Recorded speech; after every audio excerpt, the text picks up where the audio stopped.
Hey, I thought I'd pop on here. People been saying I done fell off the face of the earth or something because I haven't done a video in a minute. I just been dealing with stuff, you know, um, living life, well, casting stuff out of life. Um,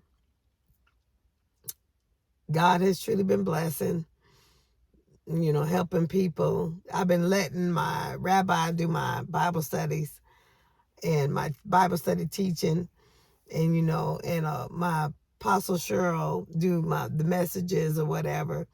And I just been cleaning house in my life. The last time I was on here, I was talking about, I had to set the record straight for some in the atmosphere. And, when you start breaking soul ties, that word again, back on soul ties. When you start breaking soul ties, there's a residue that you have to deal with. You have to get rid of the residue or you'll find yourself back in the same situations. So I guess basically that's what I've been doing, is taking care of the residue. Um, Meanwhile, God has been blessing. Um, I posted on there my new 2018 Cadillac ATS. When you stop pouring into others as much as I was and start doing stuff for yourself, you tend to be able to do things. I'm not like many. I don't have to pass an offering plate to get a Cadillac. I don't have to, go out there and rape the people or do this or look for grants and buy cars and stuff with them. No, I work. As a matter of fact, I'm on my way to work. I work and take care of my household, and I let the ministry take care of itself. I don't believe in Ezekiel 34 living off of people. God is not pleased with that. So I went in. I guess let me get back to the beginning of the story. My son bought a Chrysler 200. And I couldn't believe he bought it because I didn't know you could buy a car without a driver's license. But he bought it and he was having problems with it because, I told him that day, I say, y'all know I'm always preaching scripture. I said, be anxious for nothing. He ain't won't listen.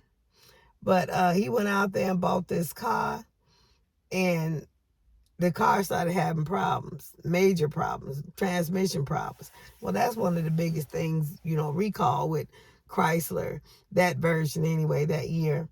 So he came all the way over here one day to the house, and I looked up.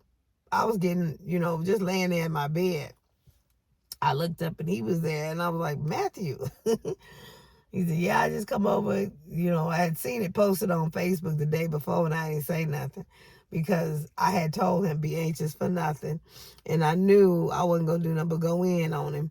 So I just left it alone. But he came over to show me the car or whatever. I guess get my input or whatever.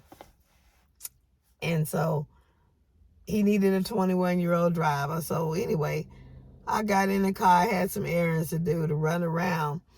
And he drove, he was legal then. But like I said, I didn't know these people will allow anybody to buy a car without a driver's license. I guess pandemic done really changed the mindset of some things. Because when I was growing up, you had to have a license, not a permit, to buy a car. Anyway, so as we was running around, the car got hot, as far as, it warmed up. And when cars get hot, when things heat up, then things start being exposed. The transmission started acting up. So I told him, yeah, to ride all the way down there with him, take it back to the place. Little rinky-dink place that the man ended up being, accountable, doing what he's supposed to do. He gave him a warranty. He didn't have to pay for that. He gave him a warranty. That was like a red flag there. And I guess the man was hoping that he didn't have to deal with anything with it. But come to find out, thank God, he got the warranty because, Yeah, he ended up having to put a transmission. I was talking to the man, and the man is very chauvinistic. He's very disrespectful in a way. I was telling him what was wrong with the car. And because I'm a female, he looked at me. He said, "What, you work on cars now? You know about cars now?" And I started to go in on him, but I didn't. He wanted to ride around with my son in the car. He rode around twice with him in the car, and nothing happened. And I figured I'd just, leave that alone because I didn't want to piss that man off. And my son still got to get something to do with his car. But I was going to go in on him. 20 years in a marriage, that's all I learned how to do was work on cars. My favorite place in the world is going out to the junkyard, banging on metal because I ain't got to hurt nobody. I know how to work on cars. Anything I can do, lift, push, pull on my own strength, I can do. That's why I can't put together an engine because I can't pull it out myself. But like I say, I'm a doctor of biblical studies, but I study all the time. I love reading. I love researching. So if something go wrong in my life, I go and try to figure out how to fix it myself. And if I can't do it, then that's when I get help. That's why I get a lot of my education is on my own, not sitting in a classroom. I'm one of those type of people who like to know how things work. I'm like an engineer. Work backwards, trying to see how this works and how you get to this and how you get to that. Sometimes you got to study to show your own self-approval because you have got to be able to take care of stuff when there ain't nobody else there to take care of you. That's another point. As far as the soul tie, I'm got to the point where, blessing people and, making people's hearts smile. That's wonderful. And it makes my heart smile. But every once in a while, you come across the Negroes that you bless them and make their heart smile. And they don't give two hoots about reciprocity. They don't give two hoots. They just think they entitled or whatever. And I have gotten, in my age, I have gotten to a point where I am so sick of taking care of Negroes. I mean, there are people, help them out, they give it back when they can or whatever, which that's not the type of help I'm talking about. But I got individuals that knew how to call me just on GP. I had one call me from out of state asking me for money because they had bounced their bank account. Talking about they was going to give it back that Friday, and it never showed up. I knew it was never going to show up. And, people like that, I get tired of, first of all, that's a lie. You can't follow a lie. And, you get tired of stuff like that. So I kind of got to a mode where I stopped making people's hearts smile for a moment and started making my heart smile. Anyway, back to the story. After I got through, I calmed myself down because, like I said, I was going to go in. I'm very educated and I know it. That's one of my things is I know I'm very educated. I know how to take somebody's head off and they won't know it was taken off until they got home. I have a mouth on me. I have an educated mouth on me. I know how to talk to people in a way that they won't want to be talked to. I can talk circles around people in a way that they won't understand. Because a lot of, there's that saying that says, if you ever want to hide something, hide it in a book. I know a lot of stuff in books that people don't know. So I left it alone and I just let them drive. Well, meanwhile, while I was out there, while they was driving, there happened to be a black 2014 ATS sitting on the lot. And I just happened to look at it. I was, my Toyota, I've been, piecing that car together ever since that man hit me. And it was 2016, it's 5 going on 6 years old. And You know, I got used to my car. I got comfortable in my car. You know, I'm an investor. When I get into something, I don't church hop. I don't, have a little bit. When I put my word in something, when I put my heart in something, I'm into it. I keep stuff for a long time because that's the type of person I am. I I I like to make soul ties is what I like to make. So I got to looking at it and things, registration, everything coming up, all these kind of things. And I was like, I'm finna put a lot of money into this car. Again, it was running good and all of that, but it's just the maintenance, the regular maintenance that was coming up on it. And I was like, okay, did I want to do that? So anyway, like I said, I was just sitting there looking. I was like, what's the difference between a Toyota and a Cadillac? I've had luxury cars. I've had the BMW. I posted that all on my Facebook page. Probably can go on my pictures and stuff and look at that.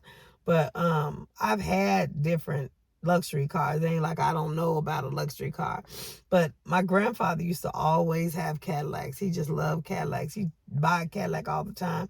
He'd drive it to church. I used to always be in Cadillacs, as a kid, but I never drove one, never had one for myself. So I said, I ain't got nothing else to do. I'm sitting out here while they joyriding, trying to see what's wrong with this car. I went on and sat in it. And I didn't know whether that was just from my childhood days or whatever, from my grandfather having it or whatever. But I started feeling that thing. I was like, oh, I can do this. Naturally, I started talking to my father. I could do this, Lord. And I looked at it. They ain't even drove it off the lot. Ain't did nothing. Just liked it. Just liked the feel of it or whatever. I sat in there with Minnie Me. And then she went over and sat in a Ford Fusion or whatever, and she got to liking that or whatever. So I guess she got her permit. I guess she gonna look toward something like that. But I said, I asked her, I looked at how much the car, it was like $14,000 or something like that or whatever. And I was like, I hadn't paid off my Corolla because of the pandemic. I was kind of upside down in it. And I was like, okay, I'm thinking maybe I'll start making some moves, move some numbers around. Let me see what I can do. Didn't really think I could do too much because of COVID. My credit score was down. It was below 600 because, off that time with COVID, not working, not being able to keep my finances going the way I wanted. I took my finances and took care of my children while I was, in the hospital. That's a whole nother message. I'm thankful and grateful to people that sent money, Cash App, they send what they send. They send what they know, and like I say, I appreciate every bit of it. But anybody that knows me knows that I'm secure like that. I know how to take care of my household in the event something happens to me because there's nobody else to take care of my children financially. What I needed was all the mental health going on out here that I advocate, that, the awareness that all of this, ain't nobody thought about talking to my children, my children that got PTSD. They had a mama laying in a hospital bed that they didn't know whether she was going to live or die. Nobody thought about that. Nobody thought about walking with my children. They couldn't get to me, but what about my children? When you serve in a community, you would think that they would serve you in the event something happened to you. But that ain't how it was. So, and that's what made me upset because I was in a place where I couldn't get to my children. One day, to a point, I was finna to disconnect oxygen tanks and stuff myself. Matter of fact, the therapist I had, the respiratory therapist I had, because of the situation that went down, I was so very, very upset. And I was talking to him, and he knew I was upset and I needed to get to my children or whatever because of something that was going on in my house. And I couldn't get nowhere. I was on the machine in the bed. Every time I get off the bed, it make all that noise or whatever. And I was on the machine that was connected to the bed. I was trying to get to the machine that, was mobile. And I couldn't, they wouldn't put me on it because I was still at 7 or 8, 9 liters or whatever or something. But my kids, I had enough adrenaline at least to make it to my kids. Now, if I'd have passed away then, to God be the glory. But I needed to get to my kids. Wasn't nobody else there to help and do nothing. That's what I'm saying. I got so fed up with church. I got so fed up with, the whole idea because, I was tagged as the hardest working woman in ministry. But nobody was doing that. When I wasn't doing, wasn't nobody doing it. So God set me down. And I believe he sat me down and showed me some stuff. When I came up out of that situation, I was so fed up with church. I was so fed up with the whole thing. I was like, I'm tired of this going to the building. I'm tired of this going, helping do this and, helping, because when it's all said and done, ain't nobody there to help you. And I was in a serious situation. It wasn't like I was, just any old thing. Anybody know me, I'm always running around out there helping somebody. But when Dr. Bell got to the point, and it ain't like I didn't know. I just didn't know the severity of it, to the degree of it. These are my children. Like I say, me, every time I lay down on the couch, they wondering, because that's where it happened at. I was literally laying on my couch dying. From Friday, I laid on that couch after anniversary service. That Friday. And that Monday, I still was on the couch because I couldn't make it to my bed for some reason. This is like diabetic ketoacidosis or whatever. I'm getting better with the word, saying the word. But diabetic ketoacidosis. I laid there and they couldn't get me to move or whatever. I remember coming in and out or whatever. I think I was going in and out of diabetic coma or whatever. Marcus, he was going in, work, coming home, doing what he doing. They just losing their mind, anxiety, because they've never seen me like that.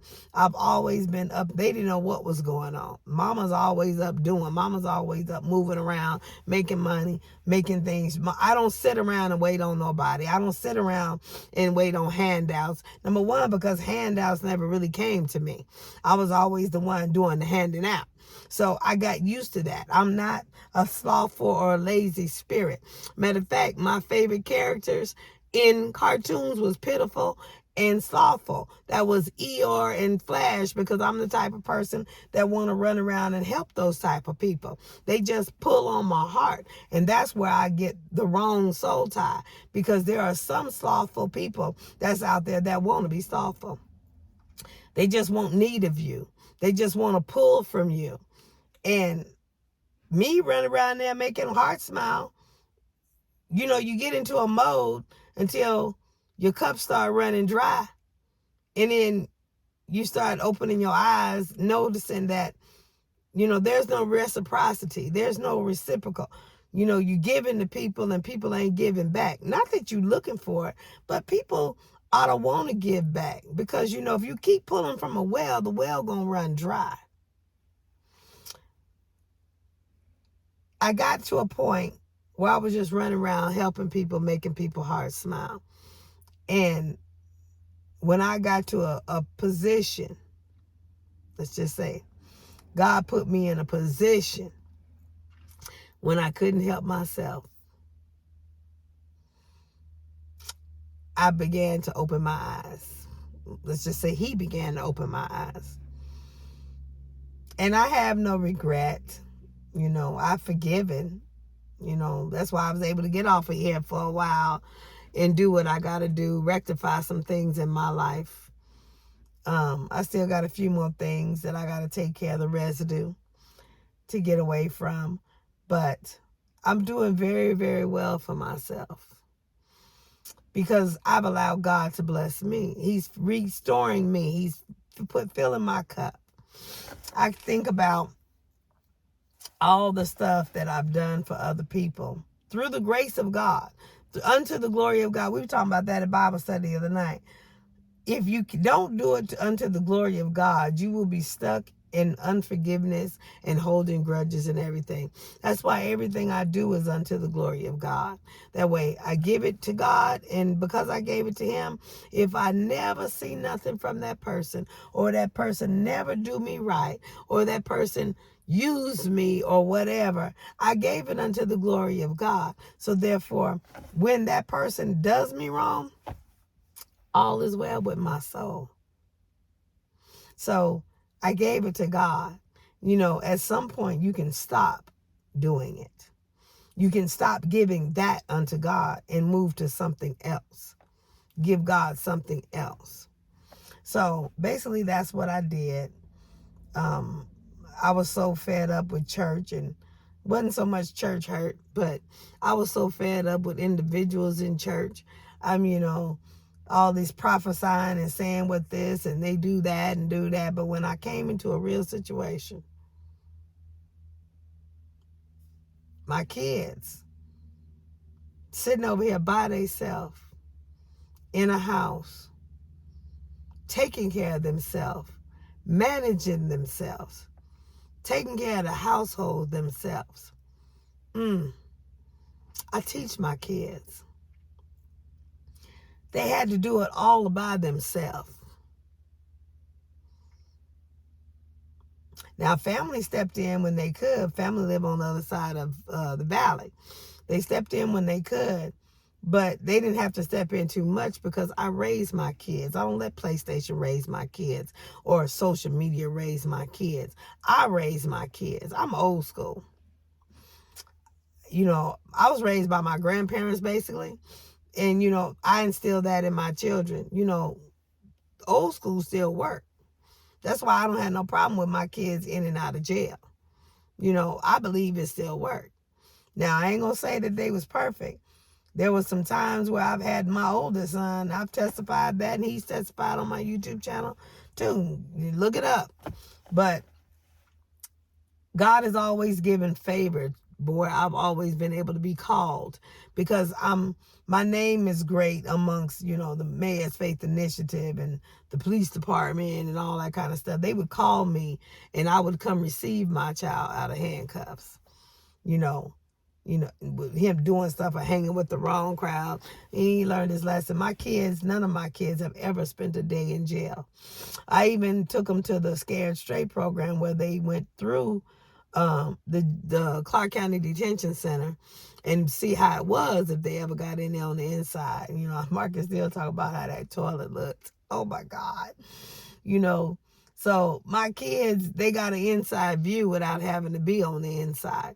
I raised my children. I spent most of my life raising my children because we supposed to pour into the children. They're our future.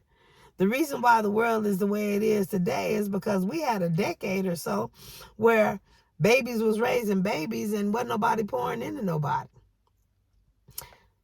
We got all kind of mental illness in the White House. We just had one leave and now we got dementia in there. So, I mean, and these people did the best that they could. They knew because that's all they know. That's the point. Some of them don't know nothing. And we steadily putting them in there. I'm so fed up with that going to the voting line. You know, I appreciate everything that Dr. King did, you know, and all of them. I really do. But I don't know if I want to go down there and stand in line to do another vote. I really don't. I don't know. You know, it all have to be what God say. But I guess I've just got fed up with stuff, you know. Not that I let it change my spirit, but you know, when you invest in something, see, I'm an investor. I have, you know, my stocks is running down too because the stock market is going and all that kind of stuff. So I guess I'm getting fed up with that too. But I'm an investor and I invest in things. And when you invest in something, you want to see it succeed. You want to see it prosper. When you invest in people, you want to help them succeed. You want to see them prosper and go. But when you see the ground start opening up on them and they start losing stuff, no matter how it's being covered up, but they start losing stuff, you think about all that investment that you put in there. it feels like you've just thrown stuff away. But like I say, I do everything unto the glory of God. And when those individuals disrespect me or do me wrong, and God begins to allow stuff to start opening up on them, and they start losing stuff for whatever reason they put out there in the atmosphere. God covered it. God did whatever reason. The point of the matter is, it's no coincidence that you done put your mouth on one and stuff start happening. The same thing that people preach to one, it works for them too. God is not a respecter of person. When you put your mouth on somebody and then all hell start breaking loose in your life, that's the reason why. Touch not thine anointed, do thy prophet no harm. Especially ones that's genuine. When you do, it don't work that way. When you put your mouth on somebody that's genuine, you are really slapping yourself in the face. You are really cutting your blessings off. And things happen. Things change. God, God is a keeper. He's a protector. Vengeance is mine, saith the Lord. I don't want to see nobody do bad. And then I was telling, the Bible said, I was testifying, it hurts my heart, to see people that have done me wrong for no reason and they can't even get ahead. Things start opening up and falling back on them, and stuff like that. And, I pray, Lord, please, have mercy, because you don't want, a real child of God don't want to see nobody suffer, no matter what they've done or somebody has done to that individual. Because a real child of God, somebody that got God in their spirit for real, is love. Because God is love. But we ain't no fool. So that's why I believe in shaking the dust. And when I shake the dust, I shake the dust. I shake it wholeheartedly. It will have to be God that brings somebody back into my life after I done shook the dust. And that is because, he does that normally because to see if I forgave. So, and he knows I forgive. I forgive instantly because you never know the day, the hour, the second of the moment that God is going to come back. And I don't want to be caught up going to hell because I'm mad at somebody that did something to me. Like I said, I'm easy to do that because I give everything I do unto the Lord. God, I gave it to you. You handle it or whatever. And people know this about me, or they should know this about me. I don't hold grudges. I'm a genuine heart because God continues to blesses me. Like I said, back to the car. My credit score was under 600 because of COVID. I couldn't work. I couldn't do anything. I was in the hospital. Y'all know I wasn't making that much money laying in a hospital bed. So therefore, all the money that was in my savings account was taking care of my kids. My kids run around, Marcus run around anxiety, he got to take care of his sister, his mama in the hospital, his brother on the other side of the valley, can't get to him as much as possible, so he called himself losing his mind, anxiety or whatever. So now with him, that was a lesson for him because I tried to teach him several things before this happened because, I was trying to prepare, but Marcus got to 18, got to smelling himself, and he wanted to do things his way. He didn't want to learn nothing. Plus, my boys, they don't want to talk about mama not being here. They don't want to talk about, death. Most kids don't. My daughter, she picked out my casket. She's pretty good with that. She don't want to talk about it, but, she knows things do happen. Girls are like that. But my boys, they mama, I don't want to hear it, that kind of thing. But anyway, he finally came because he didn't want to see me like that. He finally showed up at the hospital when I had came out of ICU and I was in the room. They was getting ready to transfer me either to rehabilitation or transfer me home.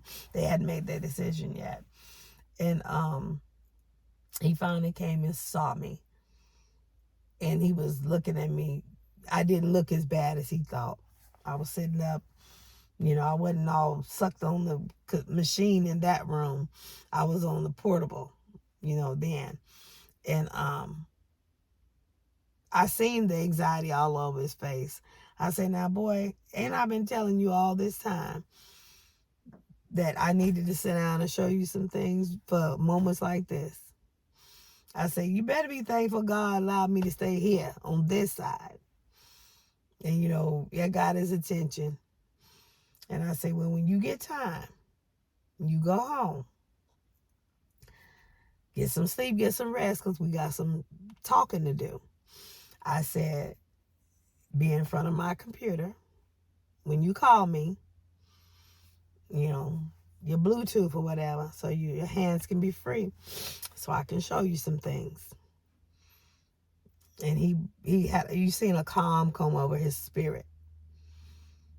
And you was like, Mom's got this taken care of, even in this, when you listen to God, God prepared me, and I'm so thankful for it. I just didn't know he prepared me to do this, and I wasn't going to have no help.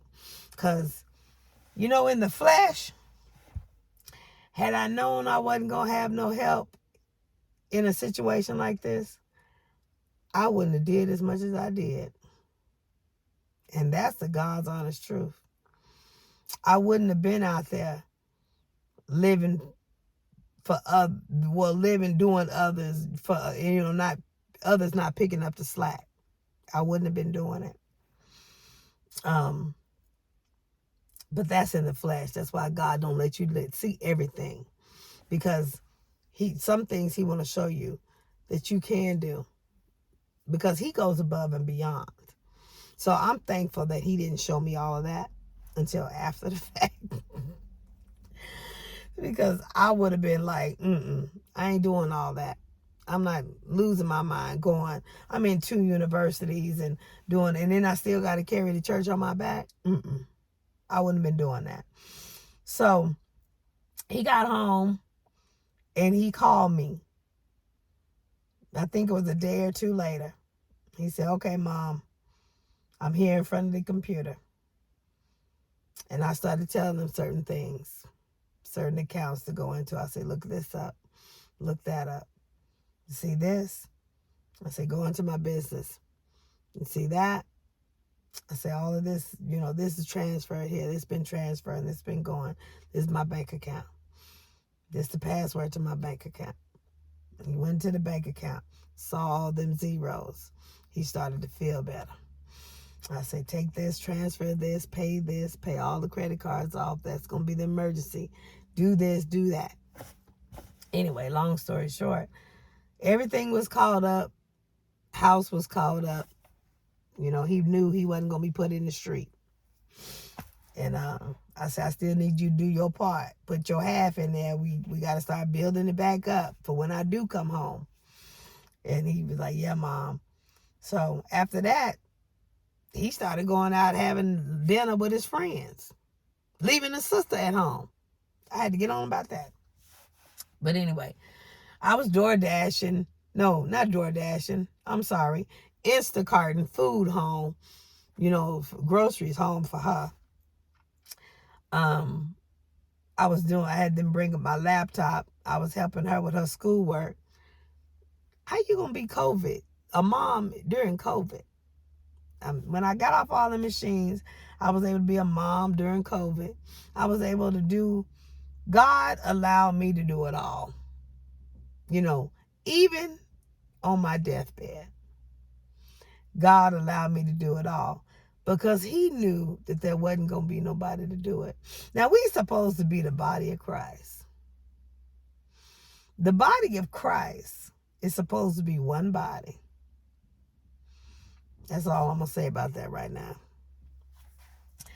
I shouldn't have had to go through what I went through as far as taking care of my kids and making sure my house is everything, because we're supposed to watch and pray. We're supposed to be accountable for one another. You got all this ones that's talking about being accountable. They don't want to be accountable. They just want to know where you at. They just want to be in your business. They just want to see what you're doing. They ain't, because they not being accountable to you. So, like I said, I thank everybody for every dollar, every cash app, every tangible thing. But any mother, any parent understands the most important thing was my children. My children have PTSD. And I know this because that's my field. I can't lay on the couch without getting their attention. I can't sit down and,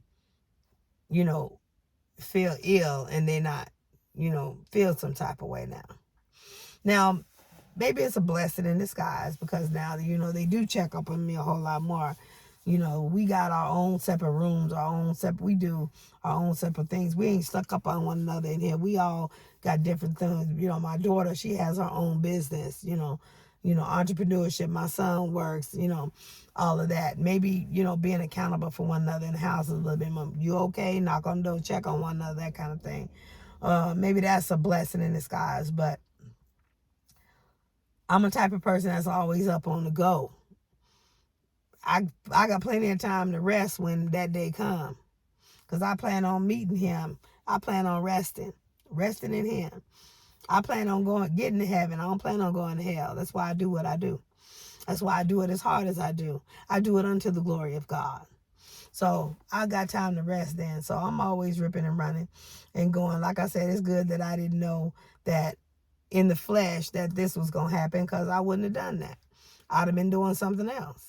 And, they would have been trying to figure out how to get people there to the church by some other way. I use credit cards and stuff to get people there.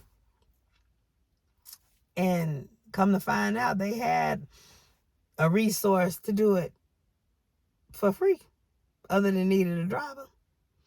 So I saw and felt where I was being used at the end of it.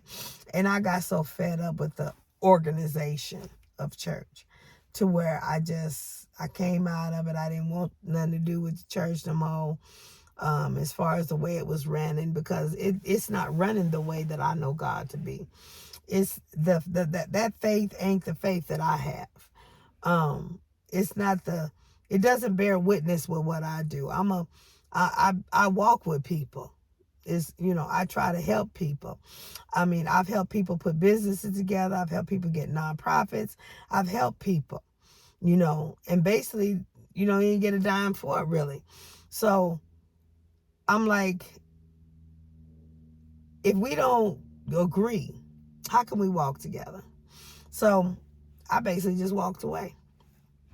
I hadn't planned on joining no church, but then God got to talking to me about Mini-Me, and, she loves to praise dance, and she loves to sing, and, I still got to be a mom and raise my children.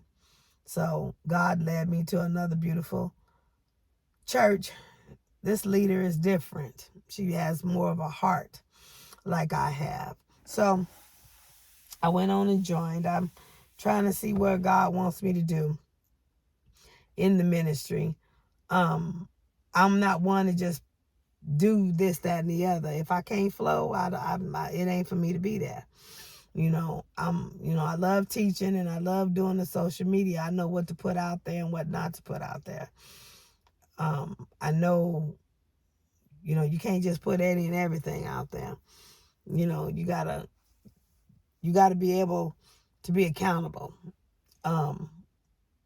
Because people be looking. Most of your spectators, they be looking. So I want to show the truth of what's going on. And if the truth is worth being put out there, then that's what I want to put out there. But like I said, I love to teach. That's one of the reasons why I be on here, be teaching. But I just got so fed up. And I started allowing God to restore me.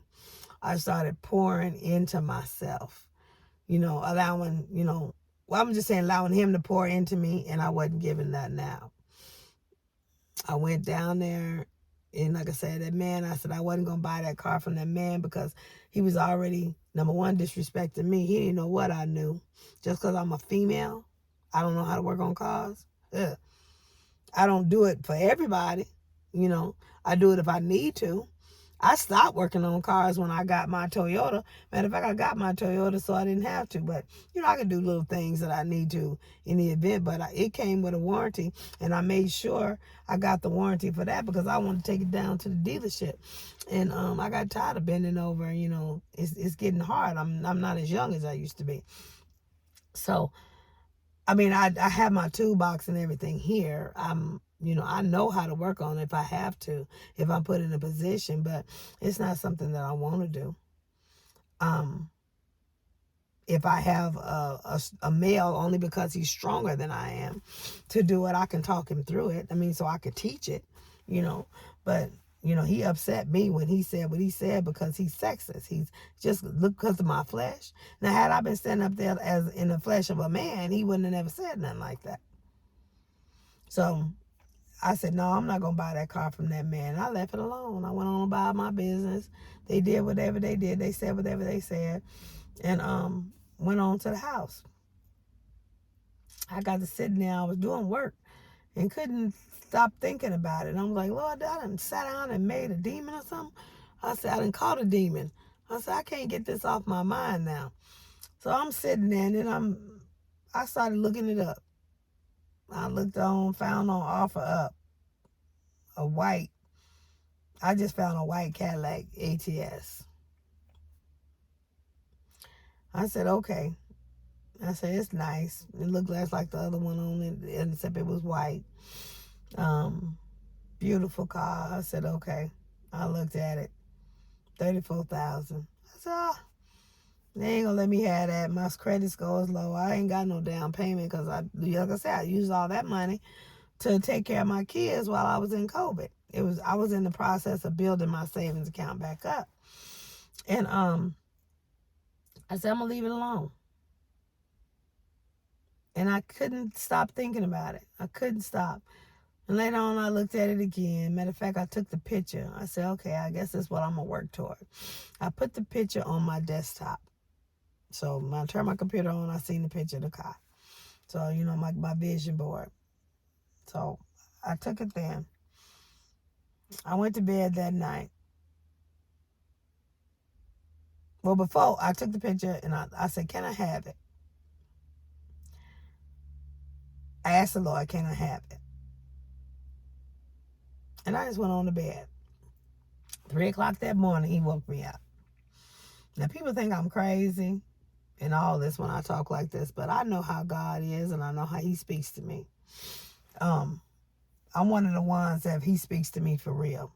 I ain't got them tongues that I made up or learned in a book or got some program like the Copelands or whatever and learned. I ain't like that. God speaks to me for real. Woke me up at 3 o'clock in the morning, bright-eyed, not getting up, woke up, eyes popped open. I know it's him. I'm like, okay, Lord, what am I up for? Pray for somebody? What? He said, go and get it. It's already yours. I said, what? He said, go and get it. It's already yours. And I said, no, okay. Not saying that I don't believe, but, you get that, I ain't going to say that doubting Thomas because I agree. I don't think he doubted. I think sometimes when you hear something, you just want to see it for yourself kind of thing. So that's the attitude I had. And I was hem-hawing, getting up, getting dressed. And it was in my mind the whole time after I went back to sleep and got up or whatever. Got my kids wherever they need to be. Brianna on school, Marcus work, everything. And it just wouldn't leave me alone. So I said, okay, I'm going to go down here. It was at United Nissan. I said, I'm going to go down here and see this car and go through the motions because just so this man can tell you no. Tell me no so I can say, okay, Lord, I did it. Maybe I got to go through the process, or whatever. I went on down there. And I don't like car salesmen because they they on commission and they go overboard. They want to do this and you take so much time and you know, it's always, they always got they got the gift of gab, and I don't like people really like that. But, you know, not saying in a negative way, I just don't like to be around. I don't like to deal with that. I'm a type of person that I know what I want to know. So I went in there and the guy come walking up to me. He said, "Hey, how is it going this morning?"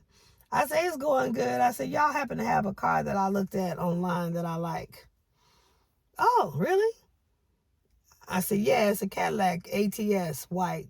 I say, "Stock number 14022. "Oh, yeah, we have that car back here." I said, "That's the car I want to look at. I don't want to look at nothing else."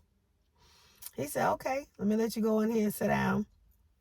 And he said, "I'll go pull it up." I went in, he took me in there, sat me in the chair to go out, pull it up.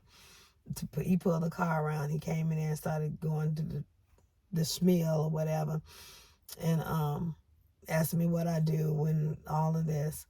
And I said, "I don't know really why I'm down here." I say, "You know, my credit score ain't all that good. I just came out of COVID not long ago. I just got off oxygen therapy." I say, "My savings account, I ain't got no down payment.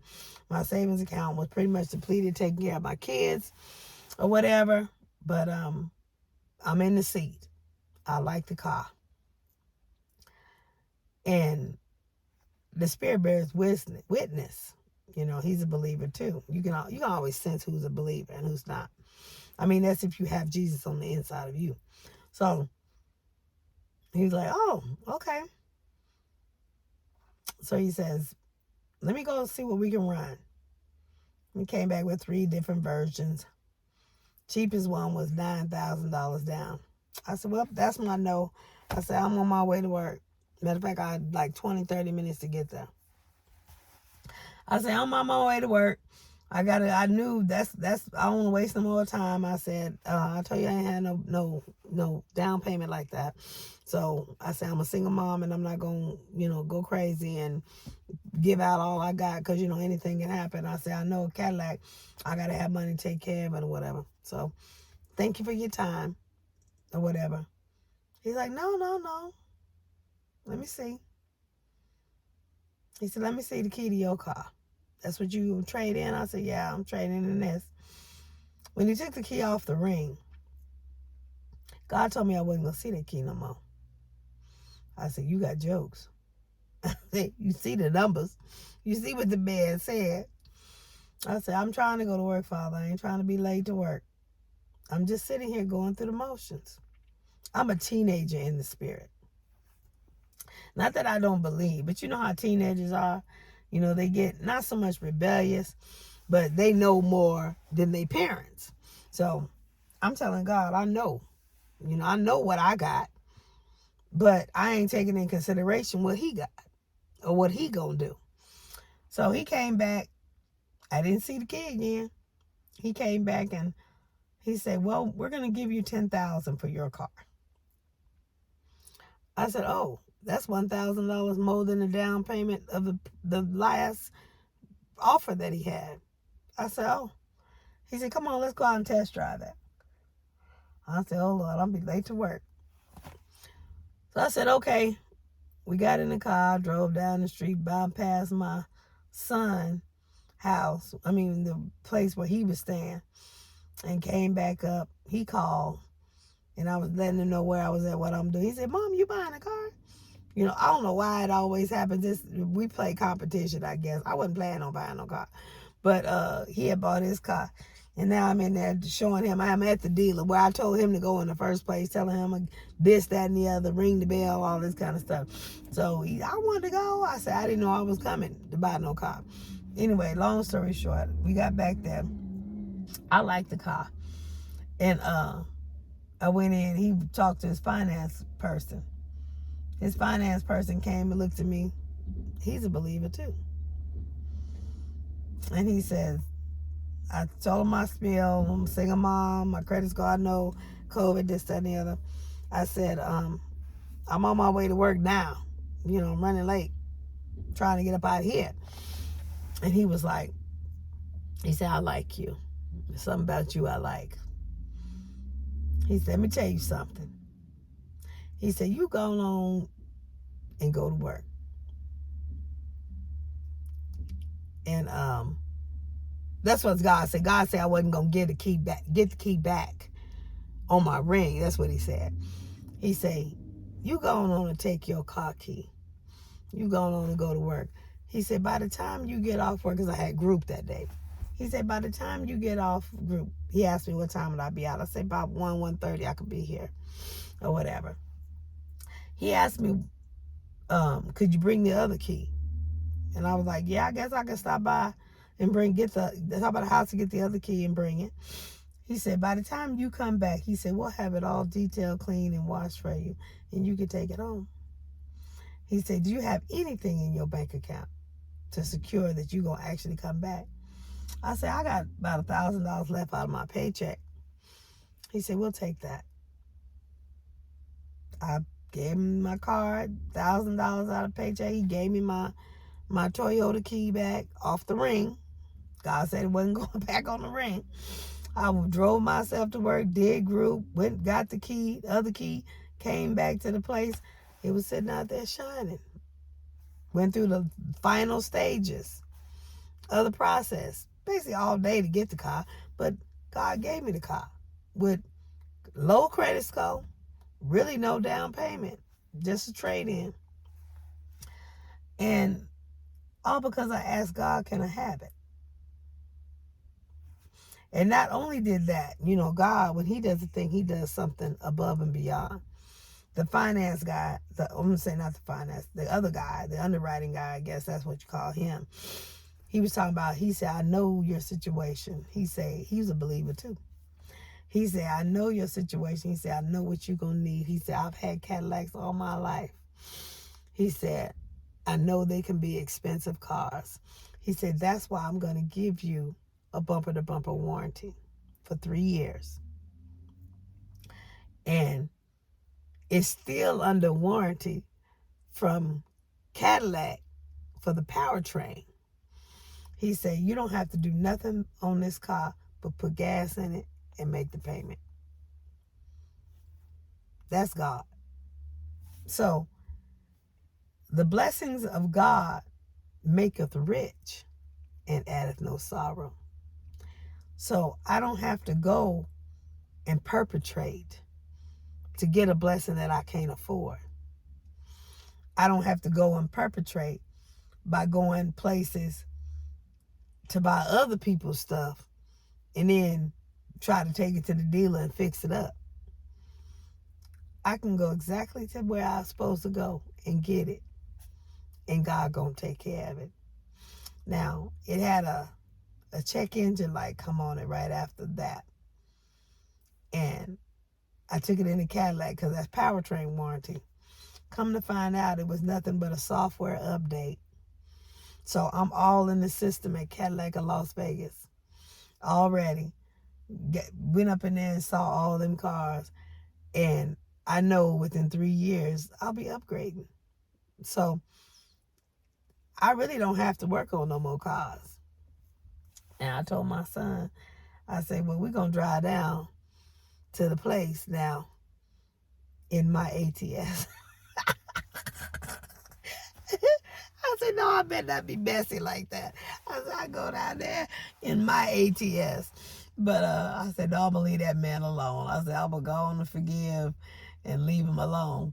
But, yeah, my son ended up getting his transmission fixed. They had to put a new transmission in it, and all he had to do was pay $400 because that was the warranty.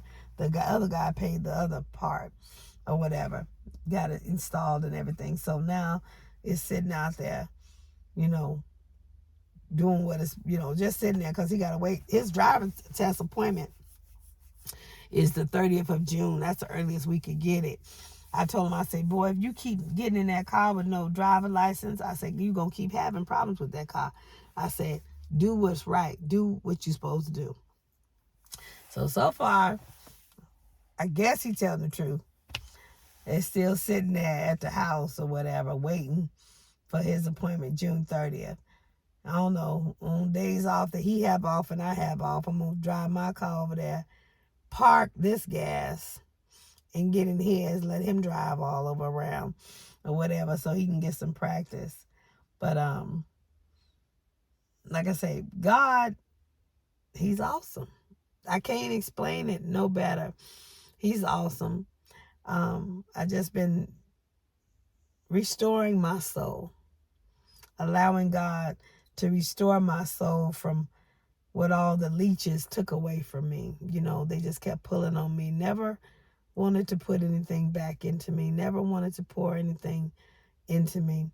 I invested so much of my time, my worth, my finances, my everything into people that didn't give a hoots about me, didn't have my best interest at heart, you know. And when you basically casting your pearls before swine when you do that, because if you give pearls to people, to pigs, and pigs don't know what to do with pearls. All they're going to do is trample on them, like the scriptures say. Get them all muddy and dirty. But that's what I was doing a lot of. And I said, on this side of my 50, I'm going to start doing something for me. So God is restoring my cup. And as my cup begins to overflow, I'm going to start to be making people's hearts smile again. And this time I'm not going to let my cup run dry. I'm going to feed people from my salsa, not my cup. If they don't want it from my salsa, God bless you. God be with you. I'm done. I'm so tired of taking care of Negroes. I'm just tired. So I guess that's all I'm gonna say on here today. The only other thing next is, I want to say I wish I had at least one investment that was genuine, that, could help me with some of these blessings that God is giving me or doing for me. It would cause, I would get a lot more done. I need help, doing some of the things that he's got me to do. I could use a chauffeur. I could use a driver or whatever, I guess the next thing, I don't know, I was like a house or a husband, I say them husbands don't sound like no good thing to me. I guess, and it's because of what I've been through. It's because of what I've, had to deal with, so much. I have no problem submitting. People think I'm prideful and all that kind of stuff, but I have no problem submitting. I submit to, a lot, pretty much. It's just the person that I submit to, they don't submit to me. They don't have no best interest for me. So that's what I'm tired of. I'm tired of submitting to people that basically is Big Papa or pimps, hustlers or something like that. I'm tired of, submitting to people that, I give my best. And one, I got a stick of gum and maybe a liter of soda pop. But, I can't even get a call or a hi or anything, unless, it's a holiday. It's got to be a reason. There's no, they don't think about me to call or talk to me or whatever. So it's not that I'm not into dating. The thing is I date to marry, period. That's why I don't date. I date to marry because I know scripture and I believe in scripture. I serve God all the way, all the scriptures. So I date to marry. And a lot of people that I run into don't want to be held accountable. Now, there are some, I get like last year I got like, I think 3 or 4 marriage proposals. And, I never say no to that because I ain't trying to, hurt nobody's self-esteem. First thing I say, okay, come on, walk with me. If you can cover Dr. Bell, maybe you're the one. If you can't cover Dr. Bell, I didn't break your heart to do it, So when they realize that they can't keep up and they can't cover me and they can't handle the things that I go through as far as what God calls or requires of me, they just disappear. They don't come around no more. They come and get what they can get. And when they realize that, it's costing too much for them to get it, they just disappear. It ain't no come over here and get in my pants type of thing, because see, that's a soul tie for real. That's marriage in the Bible. That's knowing somebody. I ain't got to run around here trying to have nobody's spirits all up in me, thinking thoughts all up in me, and they ain't think about me, period. I ain't got time for that. All of that. So I always say walk, come on, walk with me. So like I say, I got asked about three or four times last year. I'm always getting marriage proposals, but if they hinder what God's doing in my life, they ain't for me. It's supposed to be a match. It's supposed to line up. And if it don't line up, it don't. Now, there's a gentleman that got my attention, and they're going through some stuff. But I don't know, maybe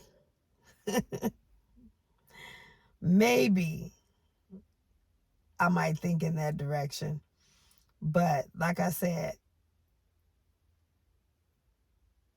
it's got to line up all the way. Because number one, I'm not going to change. No, I'm not going to trade a man for the blessings of God. Just that simple. God takes care of me. He takes care of me. Can't no man give me what God give me. Can't no man do for me what God do for me. So, and I'm not going to trade a man for God. Now, he can come in with God. He can have God. And we can be together, sealed together. But if I got to make a choice, he ain't the one. No. It's got to be alignment. We got to come in alignment. In alignment to the will of God. Like I said, this is one young man that is always in my ear. He has this voice that resonates with my spirit. He says things that, resonates with my spirit. So, I don't know, I might pursue that. Or I might, let's just say, might open up to that, because I don't pursue no man. But I think that's the next. See, God gives clues. I think that's the next thing that God is trying to do in my life, is send my help. Because, I need some help with these kids. I'm the only driver license. I need somebody to help me. I petitioned the church last Sunday. I said, look, I need some help teaching these kids. I got 3 permits. I need help teaching these kids how to drive. Matter of fact, I got a vehicle on the way. I'm finna make the payment for that. I got another vehicle on the way because, they drive the caddy. I have no problem. But they have this thing that when they turn the corner, it's like they got to stop and reset. You can't stop when you turn the corner. People will hit you in your behind. And I'm like, ooh, I can't do it in the caddy. I said, when y'all learn to drive, y'all can drive the caddy. I'm finna get an SUV. That way, if somebody run into the back of me, I know I'm protected. But like I say, that student drive on the back of a caddy, you don't hardly see that. But when we in the parking lot, I don't care. They drive, the caddy. But out there on the street, I don't understand. They got to turn the corner, and it's like they got to come to a complete stop and start again. Who does that in life? How many people do that? When you turn a corner, you got to stop and start again. You need to learn to flow. You need to learn to keep going forward. Keep moving. That's your word today. Keep moving. But these kids, all three of them do that. They stop and then they go again. I'm like, why do you stop? People coming behind you don't know you going to stop. So they going to run over you. So I said, no, I got an SUV coming that they're going to use that to learn to drive. But anyway, I'm going to get off of here because I got to get ready to go. But like I said, I need my helpmate to come and help me take care of these kids as far as getting them to and fro where they go. Like I say, Minnie, she about to be 18 here. And I keep telling her, she said, Mom, I ain't got no job. I'm not ready to work. I'm not this, that, and I said, yeah, you may not be going nowhere. You still in school, but you gonna upgrade. And she looked at me. I said, yeah, you gonna upgrade. You gonna upgrade to paying your phone bill and some rent. At least you're gonna do that. I can't keep you comfortable because you'll never leave here. I gotta start putting stuff on you slowly. It's time for me to start living my life, because I'd rather live my life and have you go through life while I'm here, because when I'm gone, I can't do nothing for you. So I don't, get to go visit or whatever. Mama planning on making it to heaven one day. And I can't sit up here and want to be here with you all the rest of, eternity, because this ain't where it's supposed to be. We gotta go. One to heaven or hell, we gotta go. One or the other. It's appointed to every man to die once. I've already died in Christ.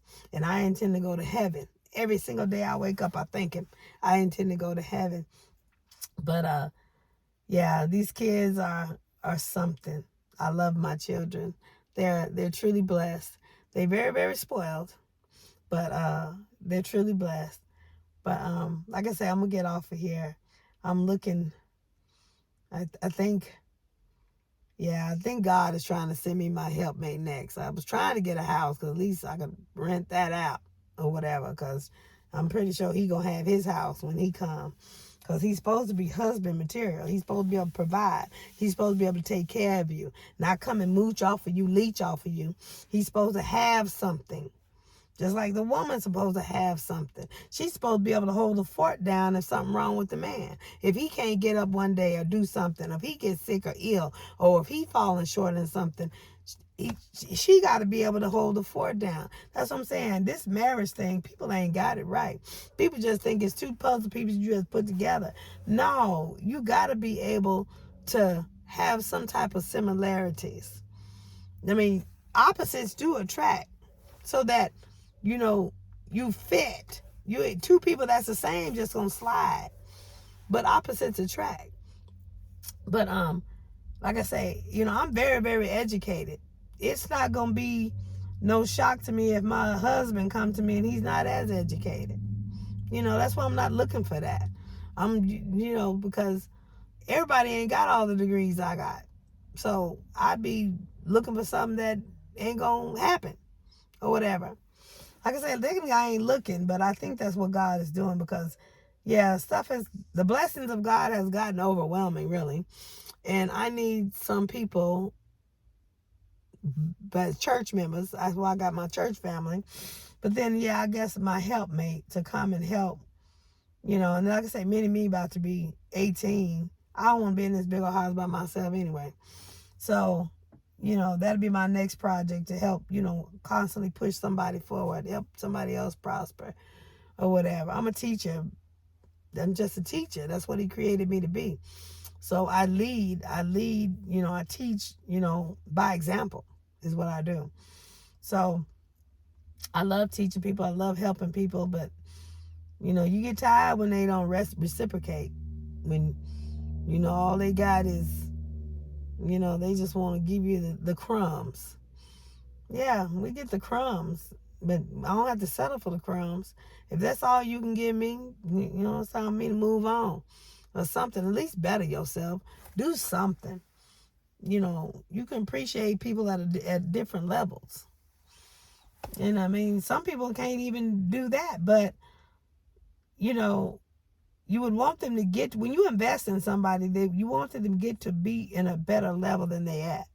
So therefore, at whatever level, they'll be able to appreciate you better on a different level. But just to be taking stuff, thank you, that's good. That starts.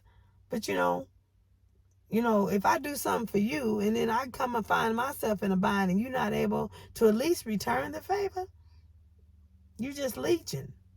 You ain't trying to do for yourself or do better. So, like I say, I'm gonna stop ranting. I'm gonna get off of here. I'm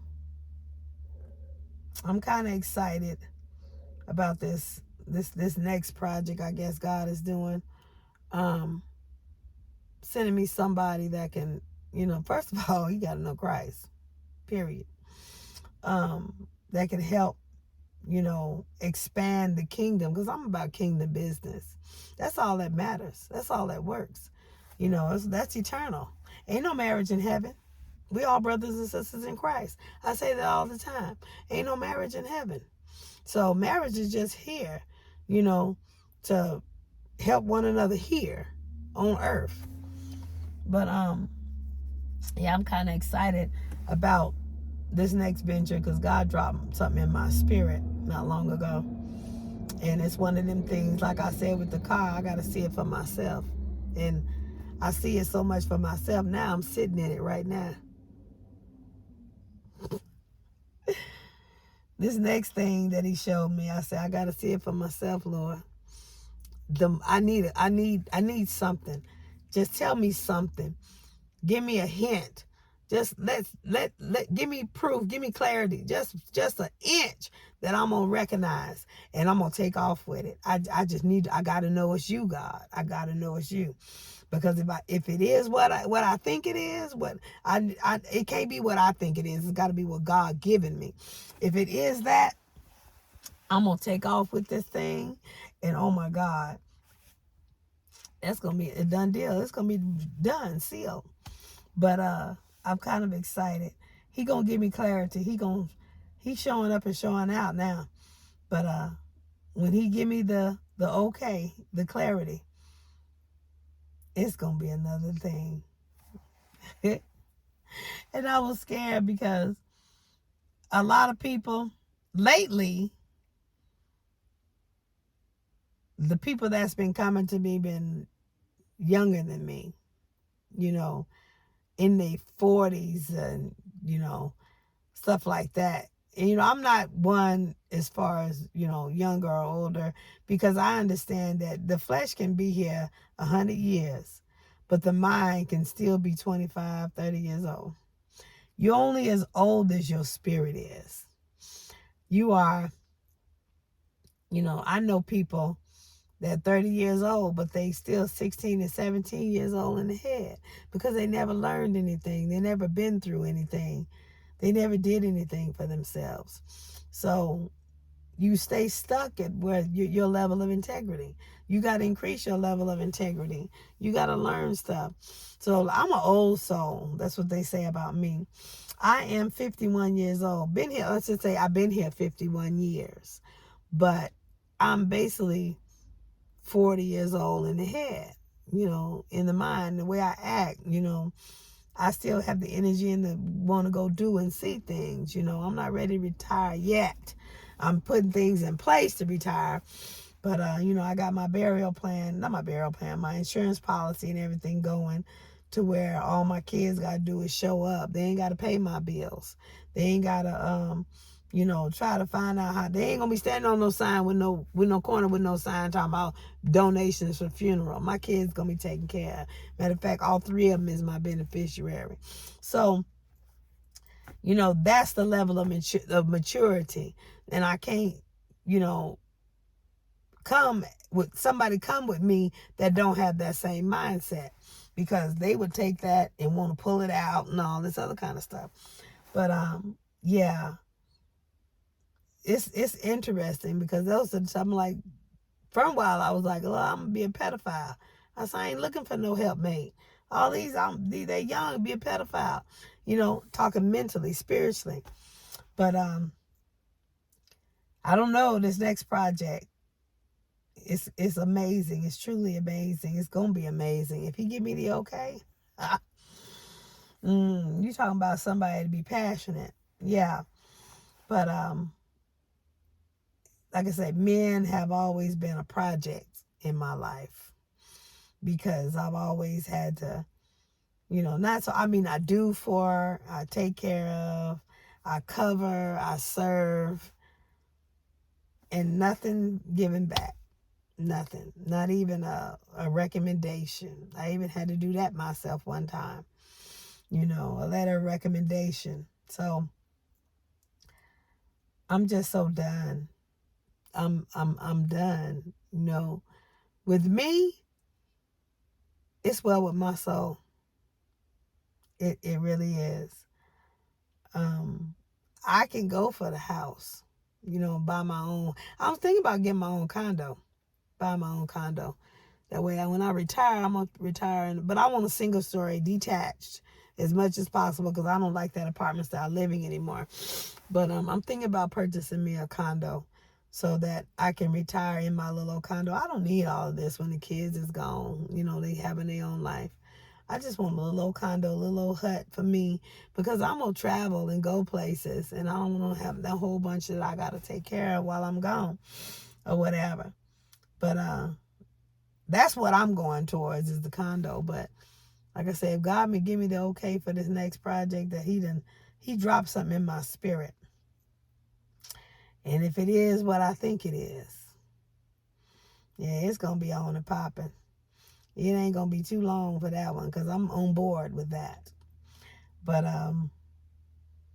like I say, I'm going to get out of here and get ready to go to work. That's another reason why I don't get on here. I don't know how to get off. I got to go to work. I got to go do groups. We having cartoon characters today. Everybody dressing up in their favorite cartoon character. And we're talking about how that character resonated with them. We have fun where we're at. We have theme Fridays. And, I love to give back. I give back. We do fun things, so it ain't so, mundane and, people get tired of the same old thing. But, like the last character thing we had, we was having, what you call alter egos. And I went dressed as a high class hoe. I posted a picture on Facebook.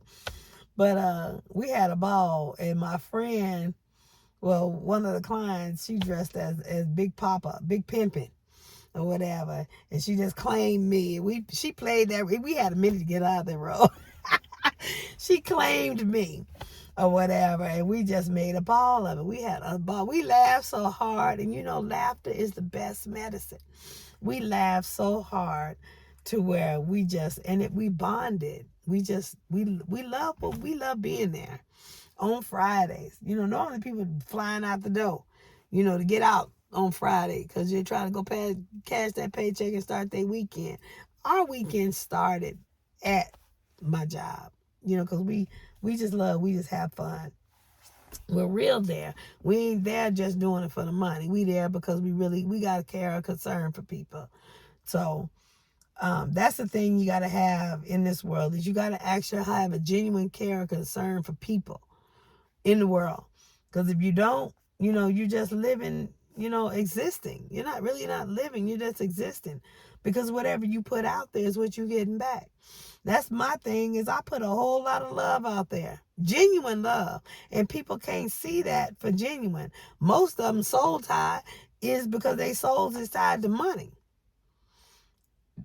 There was this one that, it's the most hurtful because for many years I poured, I put, I served, I did, unto the glory of God. And I imagined that individual was going to be on the top. But mine was connected to money. And just never could see the genuineness. And now, I don't know. I just, really ain't looking to do that anymore. So, I mean, I've forgiven everybody. If anybody is brought back into my life for any reason, it'll be because God brought them back. It ain't because I'm searching or looking for them. Now, I've heard that there are people looking for me, but I'm like, these individuals got my number. I ain't changed it. They know my address too. I ain't moved nowhere. I ain't scared.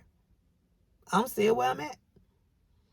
So I'm still truth. I still represent truth. I still who I am. And I'm still a child of God, blessed of God.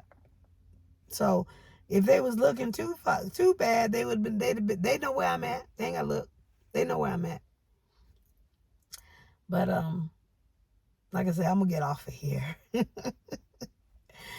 I'm just getting rid of the residue. I'm gonna start popping on here some more. I truly, truly, truly wish everybody could experience the blessings of God that I have, because it's what they deserve. Not because you have any evil or negativity, or arrogance or whatever.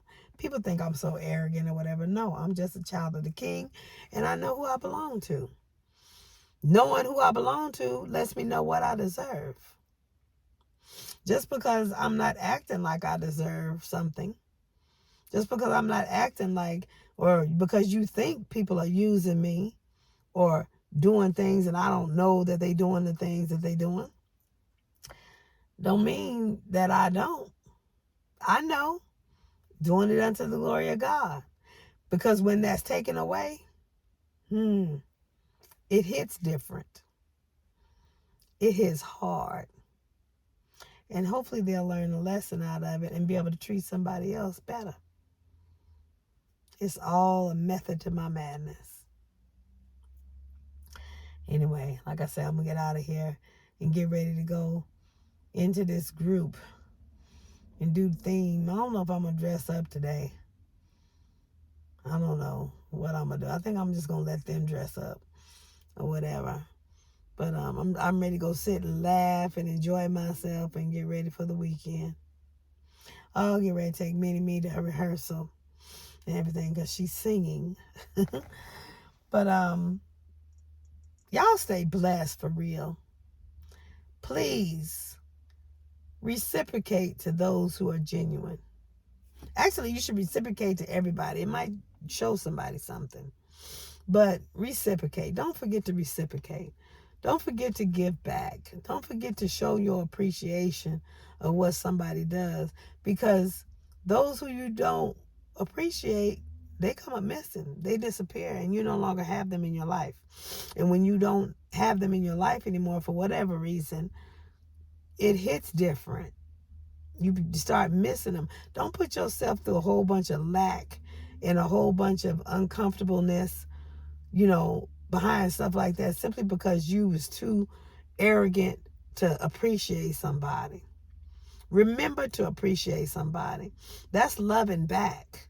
Don't look for love and you can't love back. You can't even recognize love unless you got love. And that was a problem I was having with a lot of people during that journey. That I won't say that journey because I'm on a new journey now. That journey is a lot of people didn't recognize love because they didn't have love. If you don't have it, you don't know what it looks like. So please recognize love, know what it looks like, and then reciprocate it to others. Be appreciative of what people do. I don't care what it is, big or small. Be appreciative. Stop trying to serve money, because money ain't going to love you back. You're going to lose a lot of people behind money. People will kill their mother, their father for money. People will they do any ungodly thing for money. Money don't love nobody. Money is just money. It's a tool to be used. It's the answer to all things. The reason why is because when people get money, you see the whole truth about them. You see who they really are, what they about, and all of that. I get money and give it away. Because I know money don't mean nothing. Money's just a tool. So, last closing. I'm going to get off of here. And I see I still got my food pantry buggy in the back seat of my car. I'm still doing the Lord's work with the car, with a Caddy or a Toyota. Still doing the Lord's work. It's just a car. Anyway, y'all stay blessed and pray for me that I get my clarity on this new project. I need my clarity because I'm ready to go off with that. But other than that, yeah, pray for me that I get my condo. I'm thinking about by the end of next year, have it all where I'm gonna be and all that kind of stuff. That's where I'm gonna be planted. I'm gonna get planted somewhere. That way you can bud and you can grow. Gotta stay planted somewhere. And if that ain't working for you, you uproot, go plant somewhere else. But don't just church hop. Don't just hop in people's life, hop out of people's life. Get planted with a culture, a community of people that celebrate you and loves you back. Stay blessed.